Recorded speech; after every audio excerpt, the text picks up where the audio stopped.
This is Vadim Krasnooki from Ukraine Media Center. Welcome to all the reporters who join us in order to spread the truth about the most important events in Ukraine. As a consequence of the Russian aggression in Ukraine, hundreds of children are killed and injured. Extremely lot of people had to flee their homes. Today, we have Darya Herasymchuk on the line. She is the advisor commissioner of the President of Ukraine for Children's Rights and Rehabilitation. Darya, welcome. And my question is, after the war started, in Ukraine, there was a special HQ, a coordination HQ for children's protection created. So what are the results of its work? Thank you so much for inviting me. It's always a pleasure to share good news. But unfortunately, there are also some bad news, such as figures of children killed. Yes, March 17th in Ukraine, the official coordination HQ at the government of Ukraine was created. The HQ to protect children's rights in martial law. It was working unofficially. As soon as the war started on March 17th, it became official. So over 11 ministries and agencies are taking part there. Everyone who is protecting children. And every day we have a meeting, usually it lasts about 2 hours, at least 2 hours, and we discuss all the matters, all the urgent matters, to resolve all the issues and to ensure coordination of matters such as crossing the border, protecting the Ukrainian children who relocated, evacuation of children within Ukraine and outside of Ukraine. So all the matters relevant children are resolved at the coordination HQ. There are two co-chairs, me as the commissioner for children's rights and the minister for social policies. It's great that the HQ is working effectively. Let us talk about the forced deportation of children by the occupiers to Russia or to the so-called republics. Yes, it is forced displacement when we talk about the temporarily occupied territories, the People's Republic, or forced deportation when the children are taken to the territory of the Russian Federation. So these are two different notions.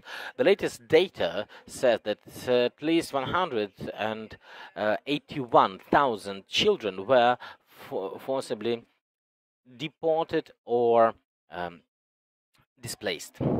And we can use this figure. And of course, if we talk about the number of these children, 181,000, sometimes people don't understand that these are not just orphans.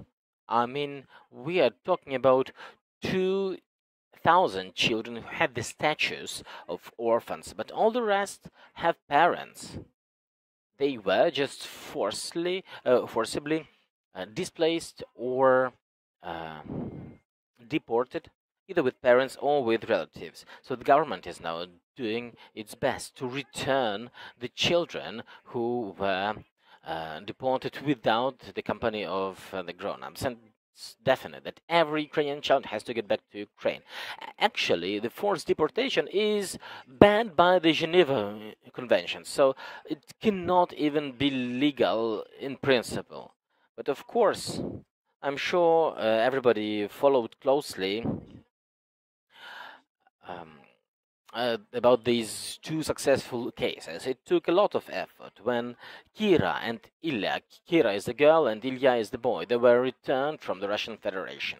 So these special operations, these return operations are also planned for other cases we have, but unfortunately I cannot tell you the details about these operations or about our further plans for security reasons.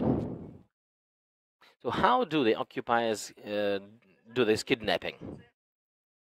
Well, this forced transportation from temporarily occupied areas happened in Kharkiv region, from Mariupol and other cities, where the citizens are at gunpoint. They either get killed or they have to board these buses and to leave their location. So we're talking about genocide in Mariupol. Of course, people, in order to save their lives, they also escape to the other side, especially at gunpoint. It's a huge figure.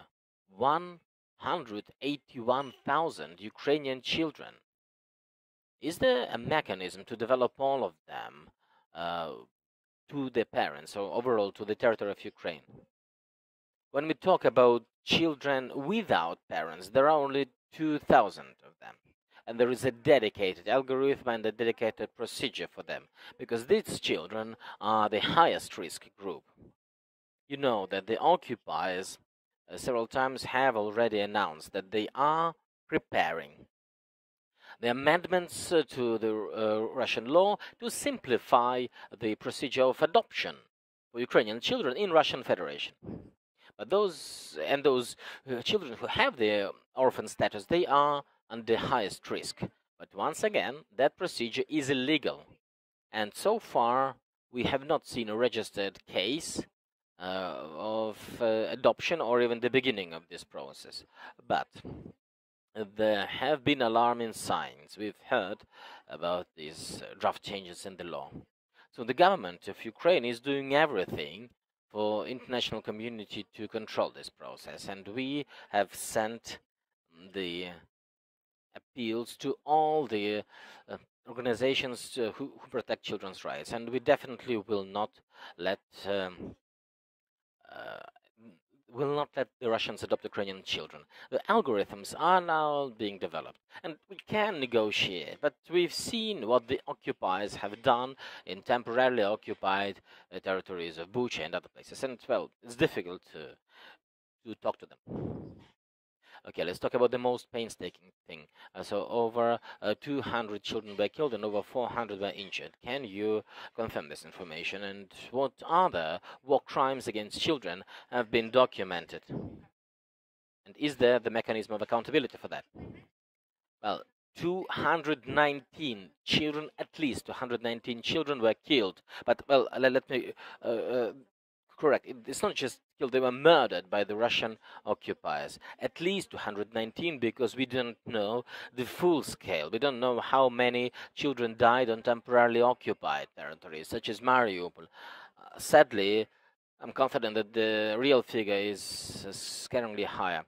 And over 405 children were injured or are now getting treatment or have recovered from the injury. In terms of other war crimes, the hotline of the parliamentary ombudsman is working, and there they take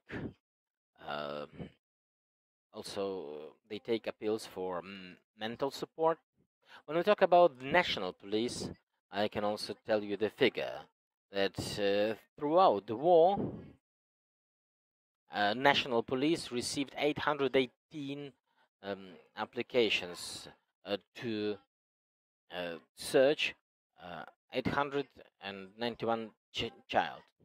And good news is that only 67 children are missing out of this huge quantity.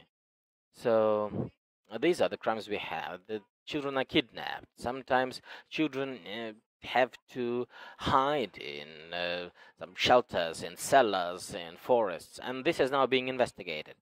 As for other crimes, such as rape, which is now widely discussed in the community, it is now also under the aegis, investigated under the aegis of the Prosecutor General and by the National Police, and the accountability mechanism for those who committed these terrible crimes, these atrocities, are being developed. Ukraine is not a fantasy country. We are not inventing stories. We are documenting things, and we invite all the international partners to come to Ukraine and to help us document all these crimes, because this is the only way through which we will be able to bring everyone accountable. We identify everyone who was in Bucha, in Mariupol, and in other cities where atrocities happened. It's clear. Let me talk about the children of the internally displaced people and those who were forced to flee abroad when the hostilities started in Ukraine. Is education organized for them? How do you cooperate in this regard? Yes, I have said that this coordination HQ has all the agencies, including the Ministry of Education of Ukraine. So just today I got back from a trip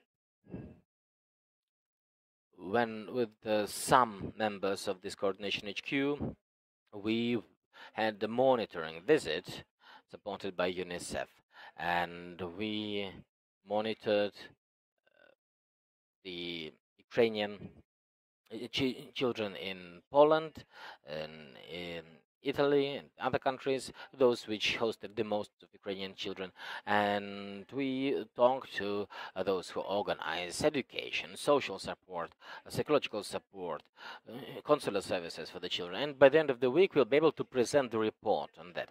There are some gaps and issues due to misalignment of Ukrainian legislation and the EU legislation, for example, about the definition of the legal representative of children. In Ukraine, children 14 and more years old can move freely, but in Poland, for example, there need to be a custodian designated. So there are some misalignments in terms of the legislation, but our children are safe.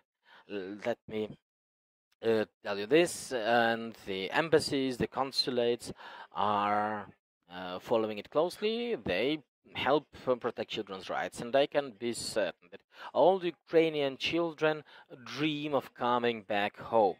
They are preparing, and almost all of them are covered with training, both online and offline in the countries where they are hosted for their socialization. So they both study the language of the country where they are, and they also follow the Ukrainian curriculum. Yeah, I can only confirm. I have quite a lot of friends and relatives, and my own son, they all want to come back home as soon as possible. We perhaps have a question from the reporters in the room. Are there any questions? No. Thank you, Darya, for finding time to be with us. Thank you for this very important information, for everything you do for Ukrainian children. Together we shall win. We had Darya Herasymchuk, the President's Commissioner for Children's Rights and Rehabilitation. I am Vadim Krasnook, and this is Ukraine Media Center. The next briefing is at 1:30.